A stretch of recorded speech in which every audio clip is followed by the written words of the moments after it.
Hey there, welcome to the Jewish Adulting Podcast. Thank you for joining me today on your adulting journey.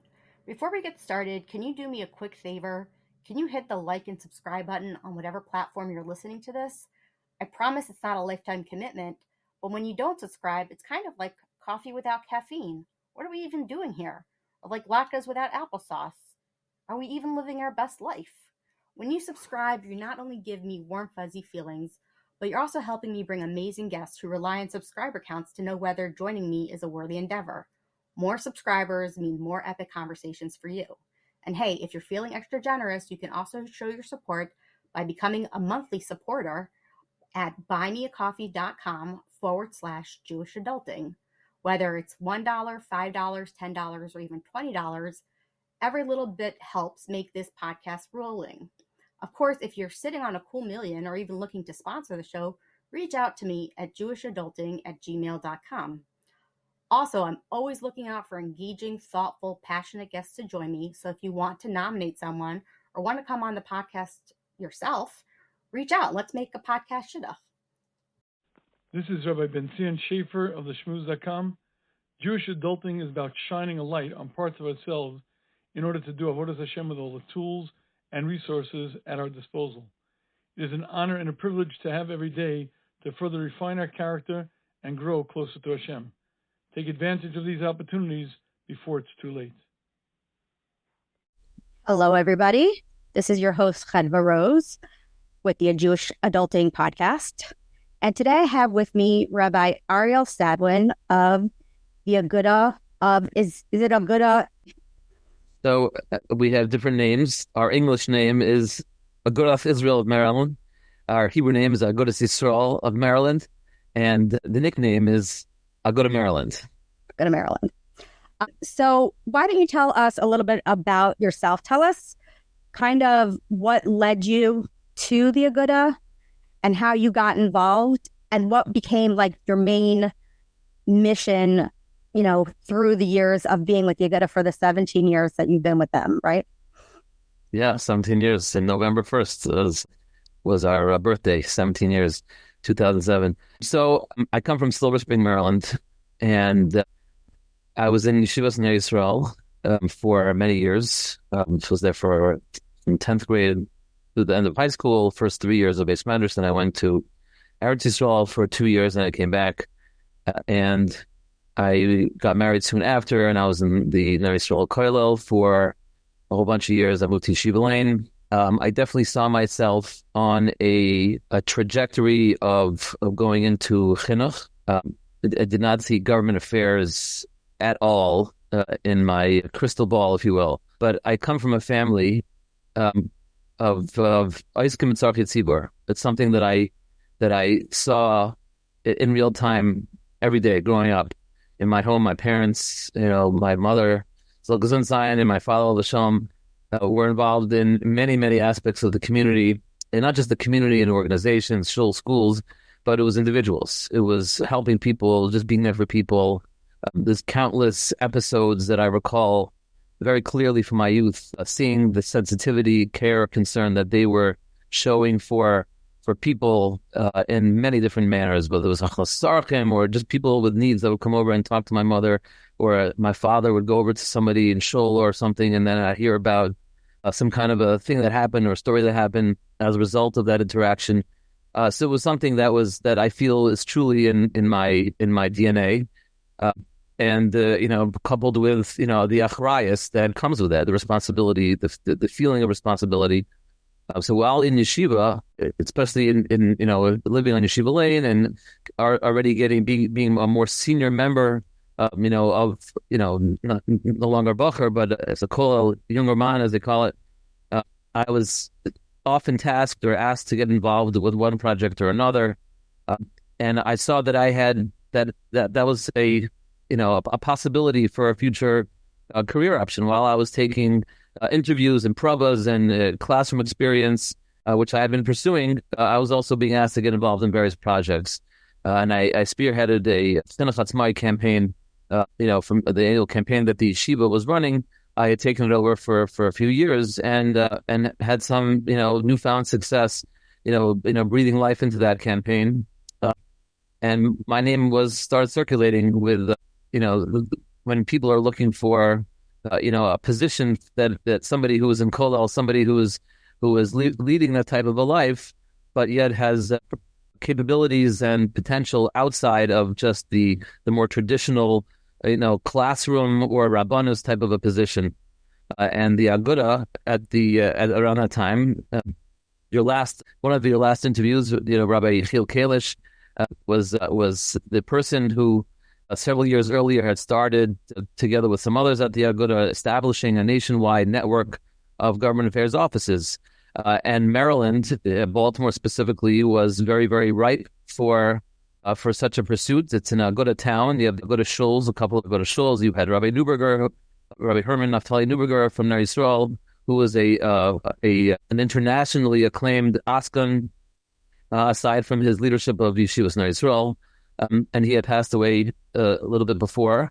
And the leaders of the community were very much interested in creating a position of government affairs to have somebody focused on government affairs, especially working on behalf of the schools, as well as many other pursuits where government and community interact. And of the organizations that were functioning in Kollel Yisrael at that time, between the Aguda, the OU, and Young Israel, the Aguda had a framework in place led by Rabbi Kalish, and meetings were held, and a committee was put together, and they started looking for, a representative to run the office who, fit into. They had a number of different criteria. They were looking for a couple of different people. They didn't have a set person who they were looking for. There were attorneys who had applied for this position and interviewed for it, as well as those who had government experience. I had neither. I was not a lawyer. I had not government experience. But I had, just experience interacting with people, and as I mentioned before, the achrayus for tzarchei tzibur, and it appealed to me, and I got the position, and that was 17 years ago and 12 days. Right, and you could still argue that this isn't Klei Kodesh because it's part of the greater mission to continue with. Well, actually, let's talk about that. But my understanding of the Aguda is that it advocates for Jewish rights, specifically of the community, that on the government level, and regarding funding and policies, procedures, laws. Is that correct? Would you say that that's accurate? Absolutely. Yep. The Aguda really modeled itself, Aguda of America, basically, in a similar manner to what it had been in Europe, since the founding of, the mission of the Aguda. They talk about in 1912 in Katowice was where the Aguda was founded. You had the leading Gedolei Yisrael at the time, the Chavetz Chaim, the Ger Rebbe, who had, they were looking to put together an organization, the platform led by the Gedolei Yisrael, to instruct askanim, capable askanim, who had professional experience, but yet were following a mold of Klei Kodesh, as you mentioned. To right. Patch together the Klei Kodesh as well as the professional properties into an organization to pursue government affairs and to be a platform to speak on behalf of Orthodox Jewry. Right. Now, it happens to be that sometimes I sit down to look at a list of questions that I want to talk about with the speaker, and sometimes I'm like, oh, we'll finish this, no problem. We're for sure going to have a half hour worth of content. And literally, as I pressed the record button, the thought came into my head, there's not enough time to cover all the things I want to talk about. So we're going to try to be judicious in how much history we give, how much current events we give, and then addressing the meat and potatoes of the topic. But what I did hear in the news, in light of the recent elections, that I just heard this in the news the other day, that President Trump is looking for school vouchers for all. That's one of his campaign things, that he wants to, he wants to get rid of the Department of Education, and that whether he'll do it, whether it's possible, whether it's in the best interest of I'm not going to comment on that. I don't think I have the capacity to do that, but it just was ironic because I was like, oh, I'm going to talk to Rabbi Sadwin about this. And one of the questions that I had written down was, you've been doing this for 17 years, is there any more that can be done? So let's backtrack. Let's not jump into that question. Let's start with the voucher program and the premise for the voucher program. What is, the government has that the right for religion, right? There's an act for children to be able to get education. And that's considered a federal mandate. Is that correct? And okay, yeah. Well, obviously, the government is required to educate children. It's called FAPE, free and appropriate public education. That's a mandate. They have to educate children across America. That's the public school system, that everyone is entitled to a free and appropriate public education. At the same time, you are not required to attend public schools. You can go ahead and go to a parentally placed school, where a private school, which everyone has that right. That can be an independent school, it can be a religious school, parochial, or whatever. But the government does not have a mandate to provide you with anything. They're not required to do anything. States on their own are the ones who have picked up that slack and created programs to provide for those who wish to send to a private school, and some benefit programs for that. Now, the federal government did create the Elementary and Secondary Education Act, which goes back to, I believe it's the early 60s, probably mid-60s. I think it was during Lyndon Johnson's tenure, so mid to late 60s probably. I don't know the exact year, but that's pretty Googleable. When they created the ESEA, Elementary and Secondary Education Act, which later became known as No Child Left Behind during George Bush's presidency, which was a list of title programs that the federal government was providing for both public and non-public schools. Historically speaking, just from an Aguda historical perspective, Rabbi Moshe Scherer, Zechron Levrach, testified in Congress in support of this Elementary Secondary Education Act, basically arguing that why should children who are attending a non-public school, the students themselves, forget the schools, these are students. Students should be eligible to receive benefits. It doesn't make a difference what kind of school you attend. You are a child. You need to be educated. And therefore, there should be justification for those benefits. And those benefits continue through this very day. Title I is a well-known program that all schools participate in some places, some states, in some jurisdictions, the city, the county, the LEAs, the local education agencies works different ways. And, sometimes things get bottlenecked and sometimes it's harder to access the funds. But by and large, across the country, in the frum communities, they're benefiting from these programs. Here, that was one of the first achievements that we had here when our office opened, because things were somewhat strained in receiving Title I funds, because the school, the public school, which serves the largest proportion of our community across country, K-8, for one reason or another, they were not participating in title programs because they needed to do data. They weren't getting all the data together, and we worked with the principal of that school to get that school eligible. And once that school was eligible, our schools, which served the kids that were in that attendance area, were able to receive Title I services. So those programs have existed, but those are minimal benefits, very, very minimal benefits. When we talk about school choice, we talk about vouchers where you're seeing thousands of dollars per child going for tuition. Those are the programs that everybody wants to hear about. Talk about the tuition crisis and how families are so heavily burdened by tuition, which is a fact, and we all deal with it. And it's a major struggle for families, for the schools, for the communities.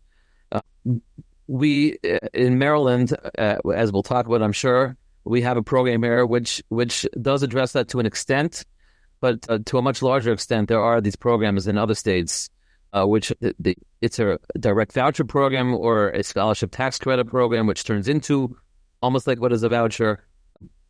So we'll get to that. Okay. Well, we'll get to that. Yeah. Okay. So as I was saying, you've been doing this, for 17 years, and it seems like you just, I don't know. You'll have to tell me, but that it just doesn't end like this. But at one point, you would think that Aguda would put down the cause and say it's a lost cause. Like there's no place else to go. We're not getting bipartisanship, approval of this. We're not making any headway in a very Democratic-leaning state government. This is the tuition crisis is going to be a crisis for the rest of our lifetime. And there's so what gives you like the hope and the physic to keep going in this battle for the average Jewish family? Like, what do you see that we don't know as the individuals not in the thick of it that tells you to keep fighting this fight, that there is hope for it? So there's always hope. There's never an end to the opportunity and the pursuits. The legislative process is extremely arduous, very frustrating, especially as you mentioned in states that are heavily partisan one way or the other. In this instance, Maryland is a very, very dark blue state. I mean, Maryland showed its blueness, if you will, in this last week's election, where Maryland there was of all the blue states. Now I didn't study state by state the results. The Trump versus Harris race, but the gap between the Democrat and Republican candidates in Maryland stayed pretty consistent to what it's been, whereas New York and New Jersey were much, much closer. Even California flipped a seat, right? Right. Well, flipping seats in terms of Congress is a little bit of a different indicator than the statewide, vote. Maryland voted, it was, I think, 62% to 35% Harris over Trump. The last election, Biden was 65-32. So it was a little bit bigger. I look back even to see, literally on my way over to the office just now, that when Hillary Clinton ran, in 2016 against Donald Trump, there was 60-33. There were more other libertarian or other candidates that took up percentage points. But Maryland's been pretty consistent. Whereas New York, the big news is in the last election, New York voted with a 22% margin for Biden over Trump, and this time it was like 11% for Harris over Trump. So you see a narrowing of those gaps. New Jersey, the gap was even smaller. So Maryland is a pretty blue state. Maryland, there was one of the congressional races in the Frederick and West district, the 6th district, congressional district. On election night, it looked like it was going red to the Republican candidate. He won early voting and election day voting, but the mail-in ballots came in big time for the Democrat candidate. Then they declared the race 2 days ago, for the Democrat April Delaney, whose husband used to be the congressman of that district two cycles ago. Yeah. But so Maryland has one congressional seat on the eastern shore, southern part of the state. Is Congressman Andy Harris. The rest of the state is a Democrat. The legislature is about 70%, both Senate and House. Indianapolis is Democrat. The governor obviously is now as Democrat. We did have 2 terms of Larry Hogan, but Larry Hogan, as much as he was supportive of some of these like non-public school ideals, he couldn't get legislation passed because of the legislature. He can propose a bill, an executive bill, but he's working with the Republicans who have a super minority, if you will, and the only thing he could do was allocate funds in the budget. And then when they try to cut his budget, we try to get them to make deals to support our funding. But so if it's the state's mandate to do it, what does Trump have even to say about it? Okay, what is even the president's role here? Okay, so this is where, and we are jumping because we're going to talk about what the states can do, but let's address that point since you asked it right now. I'd say it was August, maybe it was September. I think it was September. They were like the first or second week of school. So the Aguda put out these action alerts that there was a hearing in the House Ways and Means Committee, House meaning the House of Representatives in Washington, in Congress. Bill called the ECCA, which stands for the the Education Choice for Children Act, which is a bill that would create an $8 billion tax credit program. And for individuals and businesses who would go ahead and make contributions, $8 billion worth of contributions countrywide to scholarship granting organizations, which would then grant scholarships to families all across the country for non-public education. And the question always is that, how are you going to pass a bill like that? So a bill like that, this was only, they've been trying, this conversation has been going for the last few years. And the Aguda office in Washington, run by Rabbi Abba Cohen, together with the other national Aguda representatives, Rabbi Edi Mutzin, now Rabbi Yossi Charner, Rabbi Avi Schnall from New Jersey is also working on federal education affairs for the Aguda.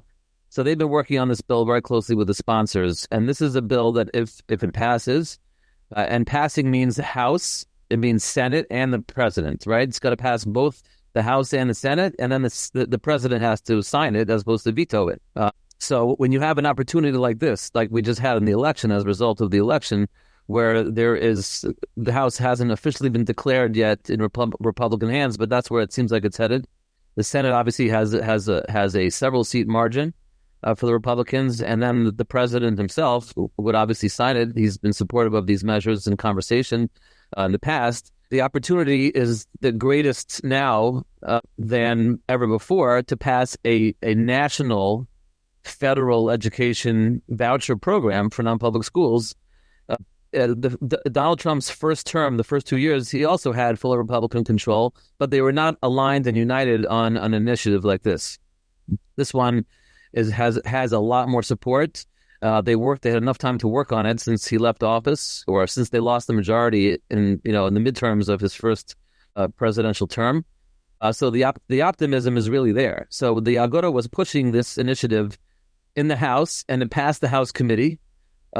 The Speaker, Mike Johnson, did not bring it to the floor, basically because it was going to be a lame duck session anyway, and he wasn't sure if he had all the votes then. But they weren't really working it then at those at those moments after the committee vote, because obviously we didn't know what was going to happen in the presidential race or in the Senate race. So now that the Senate seems like it would be very supportive of this initiative. The Senate sponsor of this bill is Senator Tim Scott, who's a big champion of school choice and non-public school programs.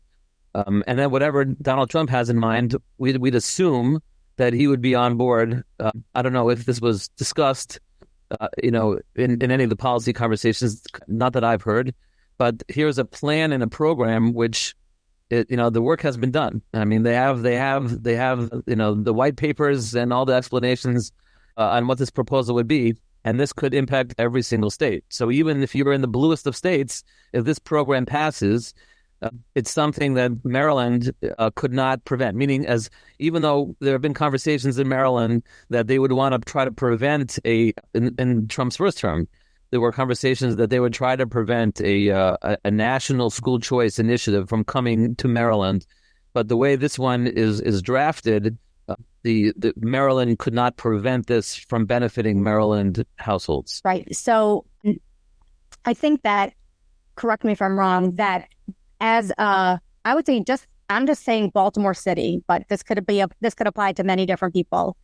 I would say that we are kind of ripe for a school voucher program from the perspective of the public school system has done the community so dirty, and how they have educated the children in Baltimore City, just to say, and misappropriated funds so with such chutzpah that now would be sort of a right time to say the public school system, even if I wanted to send my kid to the public school system, then my kid could have a 2.0 GPA and be the valedictorian.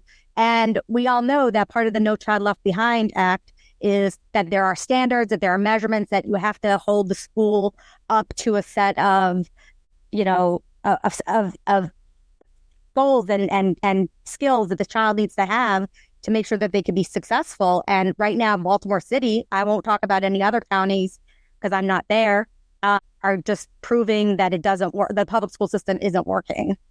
So, What do you say to that? so yeah, I'm. This is where I am on that because we do work with the public school system and we do work with the teachers union because obviously we're in Annapolis. I'm a lobbyist, representing the community in Annapolis, and the teachers union in Maryland, MSEA, is a very powerful entity, and we work very hard to maintain, a cordial relationship with them. We don't see eye to eye on many things, but we try to find our areas of common ground.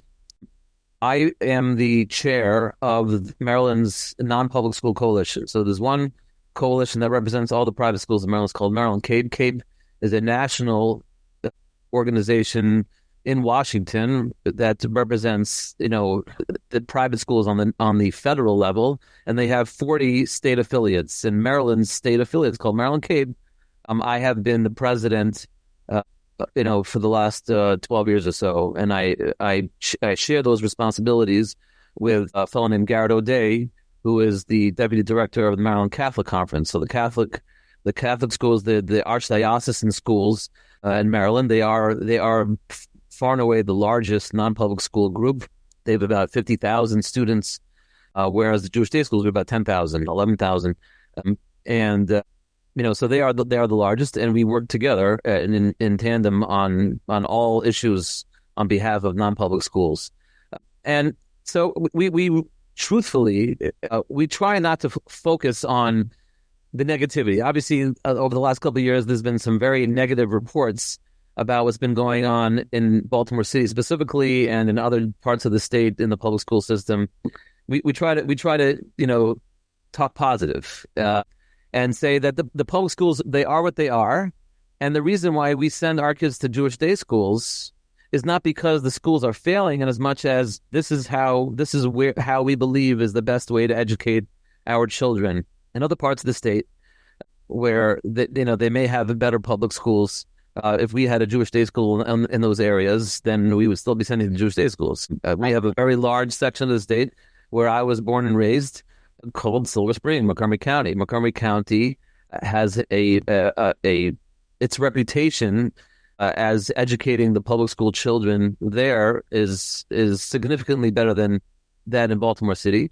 And still, there are Jewish day schools that are excellent schools. I went to some of them myself, and I work with them day and night on these same issues as I work here in Baltimore with the TATI, Beis Yaakov, Benos, etc.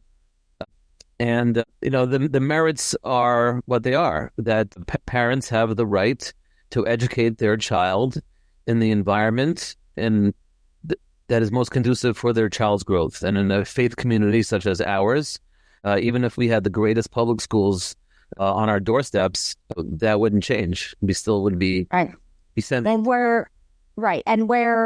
if I like that you're focusing on on the positive, I'll probably bring in some negatives, and then you'll spin it for me.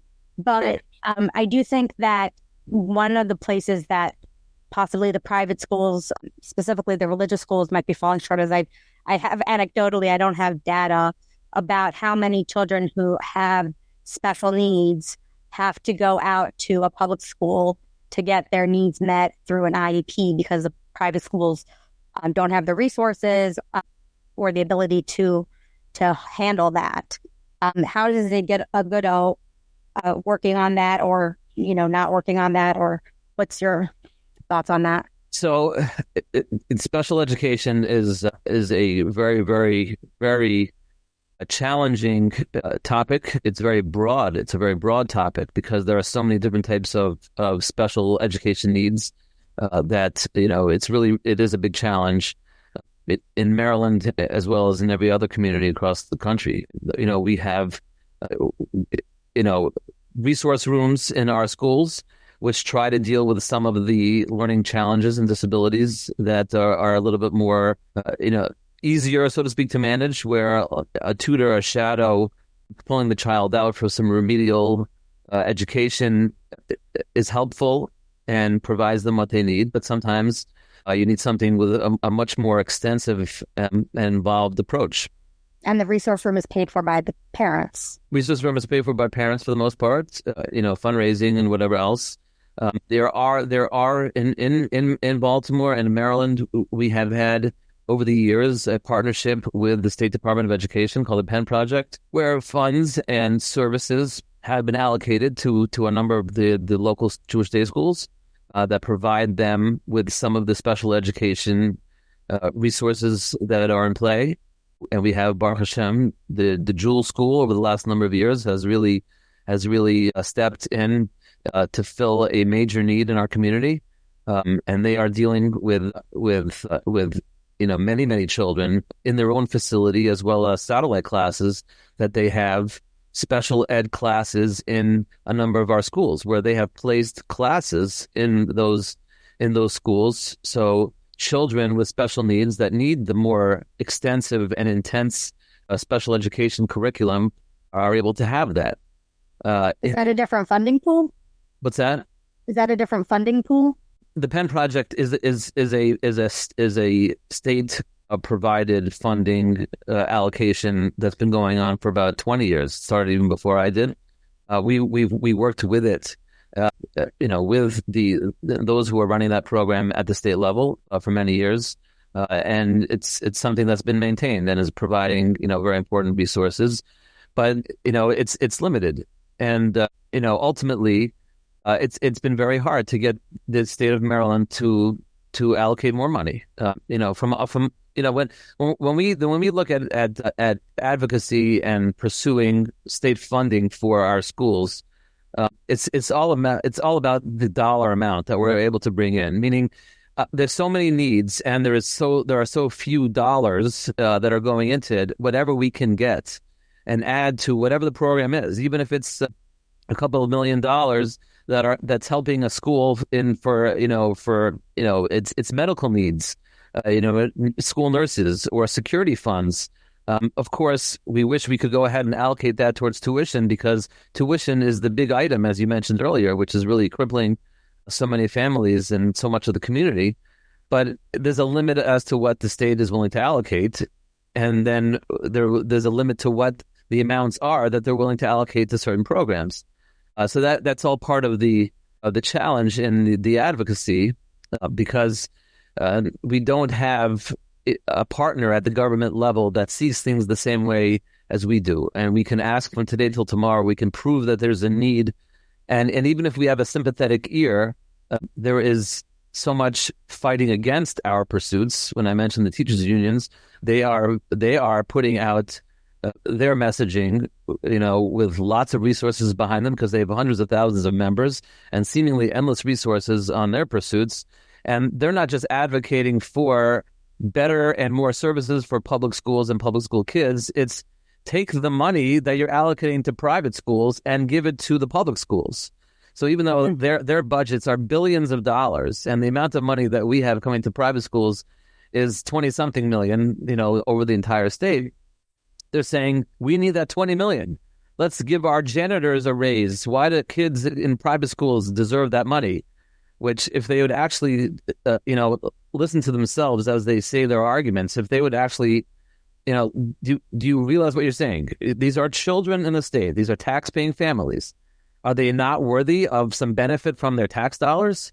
So they say, well, no, you don't need them. You just put them into public schools. We'll take care of it. And our response is, but we don't need you to take care of it. We've created the schools. We've created excellent schools that are providing the education in the environment, and these children are thriving.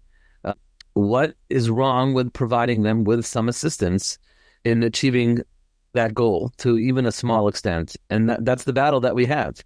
But we've seen success in those battles over the years. When I walked in the door of advocacy for non-public schools in Maryland in 2007, there was $3 million that was allocated for all of non-public schools. That's it. It was a textbook program. It had started up at 6. It was cut down. It was cut down to 3. We got the next year. It went up to 4, and now it's at 6, and it's been at 6 straight.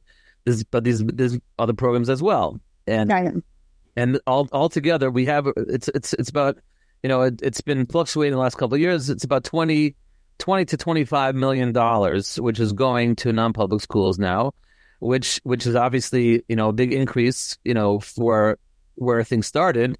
But Maryland is on the lower end of some of the states that we hear about. New York and New Jersey allocate more money. Obviously, Pennsylvania allocates a ton of money. They have a scholarship tax credit program that's $200 million. Florida, Ohio, Arizona, these are the states that are really allocating a lot of money to non-public schools through the various programs that they have. And we're a little bit behind. We have some other programs, which we can get into, but the one that everybody knows about here in Maryland is Boost, which is a scholarship program which is helping many, many families in our community. It has income limits, so it's not helping as many families as we'd like it to, but it's definitely making an impact to about $3 million into our community every year. Right. So actually, you actually brought up one of my questions, which is, do you happen to know the cost difference for a public school student and a private school student? Like, what are we paying? What's the cost of educating a child in the private sector versus the public sector? So we don't have really an active metric on the private school cost. Schools will tell you different things, but we do have the public school cost. The public school per pupil allocation is what they call it, as something which is a usable number, because in the eligibility process for a school to be eligible for the various state programs, like the textbook program, it's only for schools that take less than per pupil the average public school per pupil. So this year it's about $19,500. So that's what the state says cost them to educate a public school child. Now, there are different things that go into that number.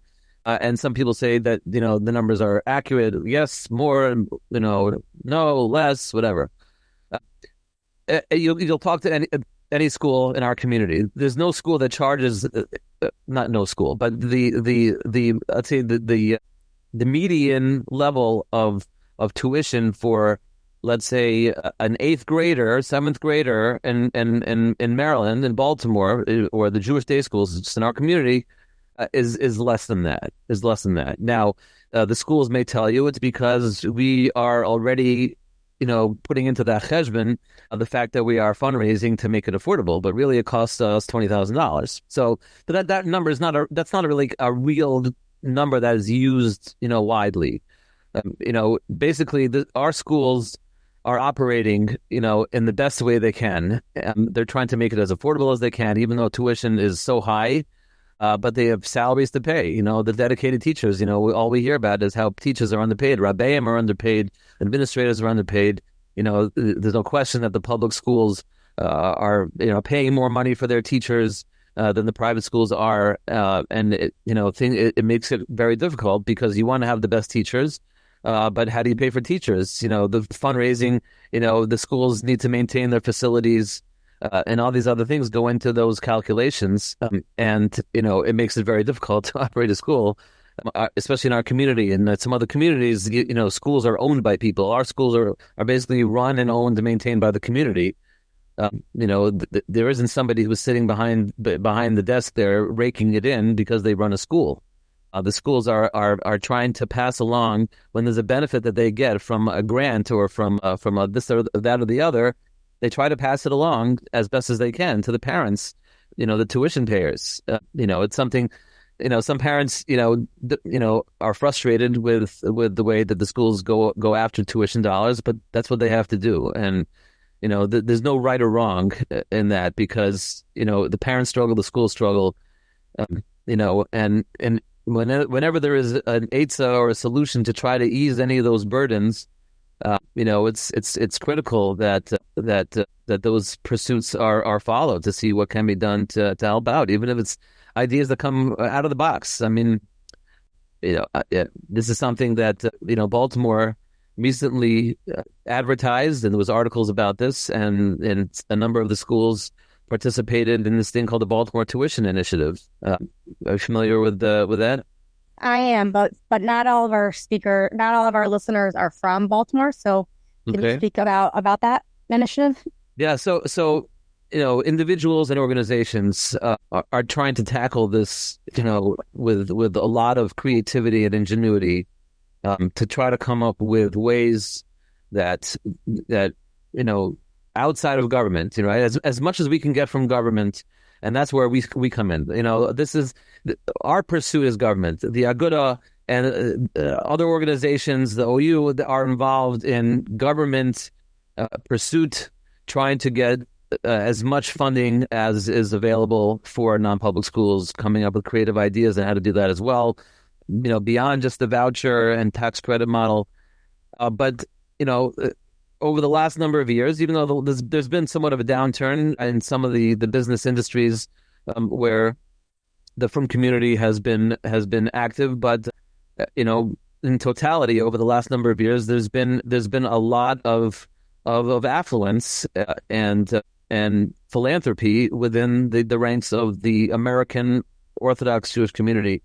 And people with resources have come together to try to come up with solutions using, their own money. Obviously, HaKadosh Baruch Hu provides, people with wealth so they can help others. And many people have stepped up to address that and to try to come up with solutions. In our community, there are some individuals who have really put forth tremendous effort in this area to try to come up with an initiative. This one, this as is well known. It's not something which is a secret, because the Baltimore tuition initiative is something which has been written about and publicized. There's a fellow named Dr. Paul Balsov, who is a person who is constantly thinking of solutions, for Jewish education, and came up with this concept and was presented and was put into action. It's a multi-year process for it to really take effect, but basically, they put together a Karen of money to reduce to give basically a rebate to people's tuition of 3.5%. And those who are the main tuition payers, who pay full tuition, are families who very likely can afford to do that and more, and they receive that rebate. And with the caveat, please consider donating it back to this fund, because if they do that and this fund grows and grows and grows, because the main recipients of the rebate are donating it back, meaning to say, if a family pays $10,000 of tuition, what they are receiving back, 3.5%, goes into that pot. If they're paying $40,000 of tuition, $50,000 of tuition, obviously if you have families, large families, and a whole bunch of children who are paying full tuition in the schools, they could be paying $70,000-$80,000. That 3.5% of each household is going back into this fund, and then the next year they have more funds to allocate, and ultimately over several years it can build up and provide a much more significant rebate to the families that need it most. So this was done in a manner that they only took funds in, from individuals who would otherwise, the goal here was, it's new money. We're not looking to go ahead and take away community tzedakah that are already being allocated for the other community organizations which need those funds, or your general standard contribution to the school. It's a separate allocation, a separate amount of money that was otherwise not being donated to a school or to other community organizations. So it's creating a new stream of funds into the community to help specifically for tuition. So it was, a new type of an idea that had never been, considered before. And they just rolled it out over the last couple of months. And, hopefully this will have an impact. And over the next couple of years, we'll see the funds come in and help families, the middle income, especially those are the ones that are the hardest hit, because if they're not lower income and they're not eligible for the various, government programs that help them with one thing or another, boost the scholarship is only, as I mentioned, for those who are lower income, and the other programs just that help families get by, whether it's WIC or whether it's food stamps, whether it's Medicaid, energy assistance. If a person makes more than the threshold, so then they're not getting any help from the government, and they're not getting as much rachmanis, if you will, from the tuition committees of the schools, because they're in that middle of the road area. and middle level also, taxes are straining as well. And so a program like this is there to assist, and hopefully this program can grow and can succeed and can have an impact. Again, this is a non-government form of tuition assistance aside from the government forms that we pursue, and that hopefully in the upcoming administration, as I mentioned earlier with this ECCA program, will be helpful as well. Right. Well, what I like about this is that I hear a lot of griping about the tuition crisis, and we fall into, Baruch Hashem, we're in the middle class. We are that typical middle class family, and we don't qualify for any of that stuff and the tuition, and it's a big load to bear, including taxes and everything. So I fit right into that category. But what I like about this is that there's so much griping about the tuition crisis, and I'm just not hearing solutions. And we have such a smart group of individuals, the Jewish people as a whole, from the Nobel Peace Prize, and we're creative and we're innovative and we have so much going for us, and then we're struggling with this tuition crisis, and everybody has an opinion, but nobody has any eitzahs. So I like this Baltimore, the Baltimore initiative.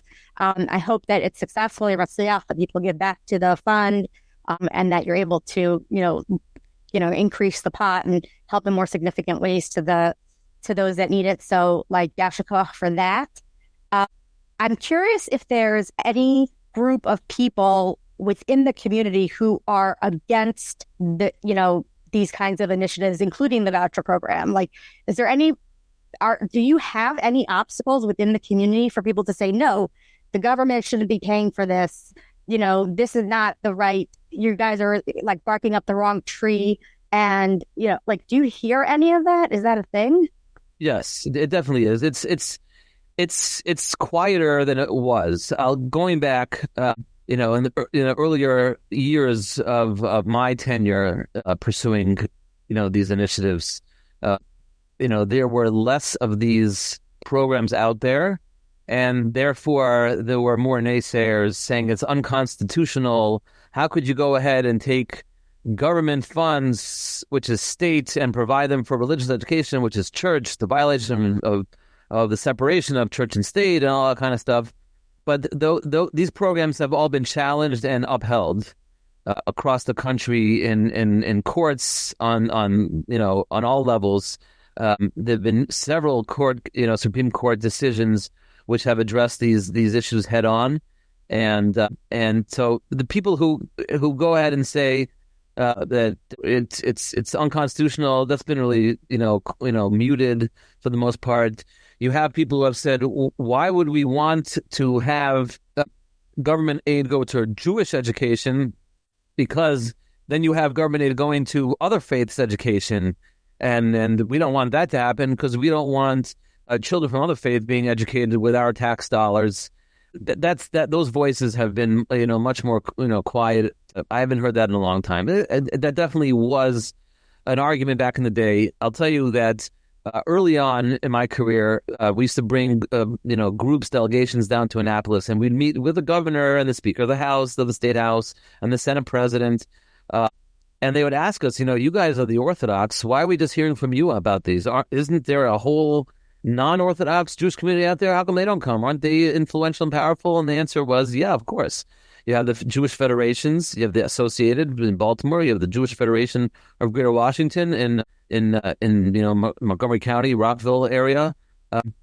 And a lot of those people down there are politically active, but they are not supportive of the same agenda of supporting non-public schools. So the Associated here in Baltimore, because there's a big firm presence in the leadership of the Associated, going back a number of years, you've had a number of leading from Askanim and Balabatim who have been in leadership positions, and even though some of the people, the non-Orthodox, if you will, are oftentimes opposed to these things, but there was a strong enough push that we were able to get the Associated and their political arm, the Baltimore Jewish Council, to partner with us. The first few years that I was doing this, they were not, and then they joined us, and now we work, very much, with them, and they are very supportive of these initiatives, and that gives a louder Jewish voice to the conversation. Montgomery County, the Jewish Federation there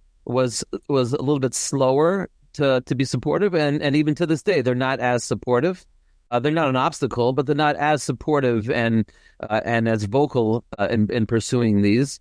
So I'm sure some of their leaders, have maintained that position, whether they still think it's unconstitutional, even though the Supreme Court has said otherwise, or that they're concerned that whenever you're going ahead and taking government funds, then there are bad things that are going to happen. I mean, there's no question that there are strings attached. Whenever you're getting government funds, there are strings attached.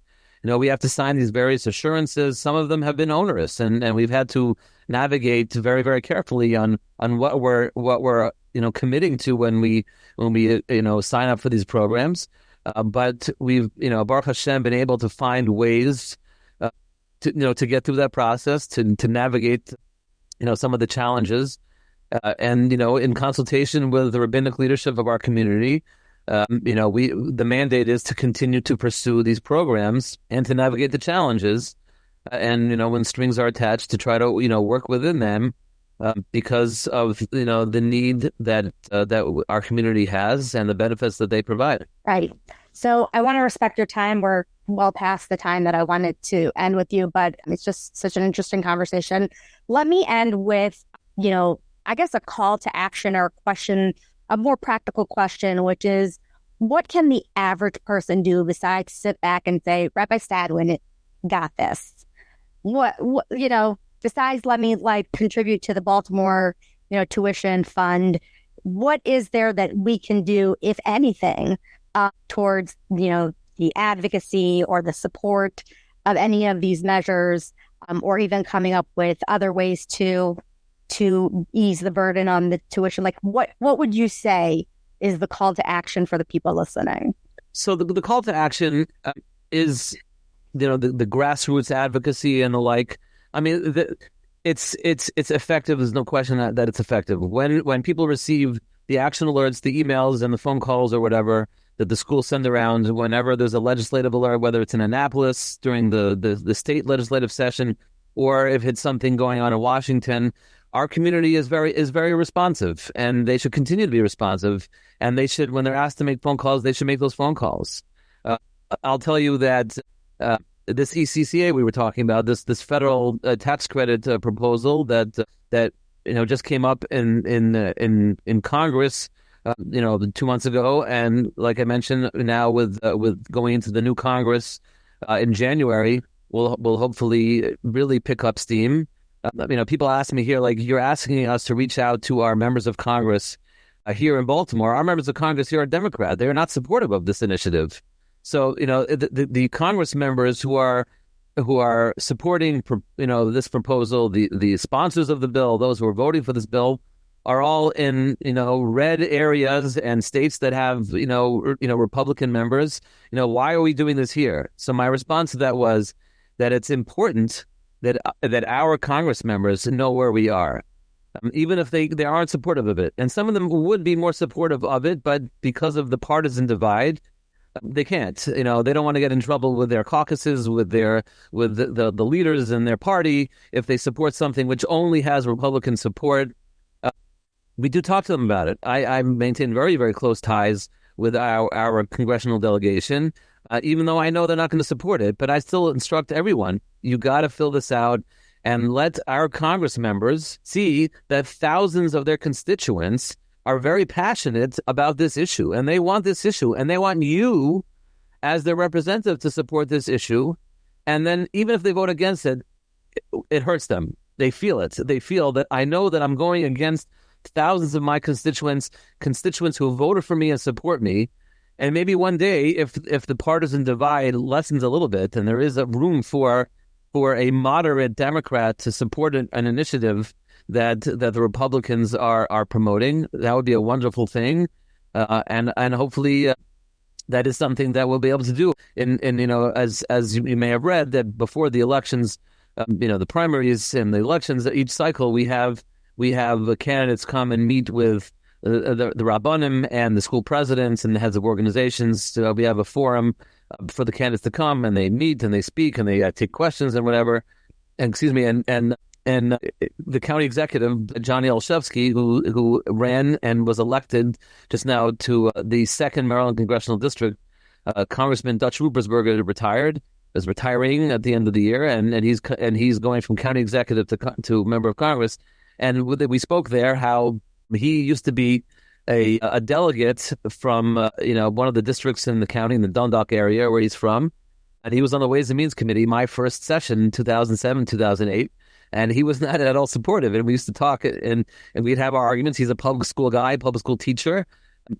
And we were telling him, I said, you're going to Congress now, and this bill to create this federal scholarship initiative is going to come up. And while it is completely partisan, I said to him, in front of everybody, we're hoping that all the years of conversations that we've had about this, and now as county executive, you've seen the schools in action because they've been in most of the Jewish day schools in Baltimore in the county.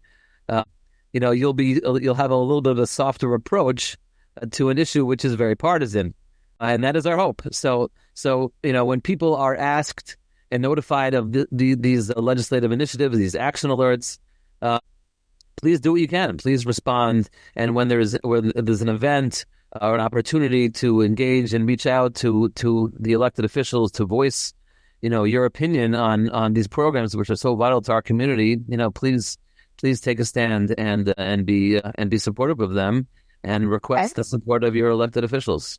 Right. And where can we get these call to actions?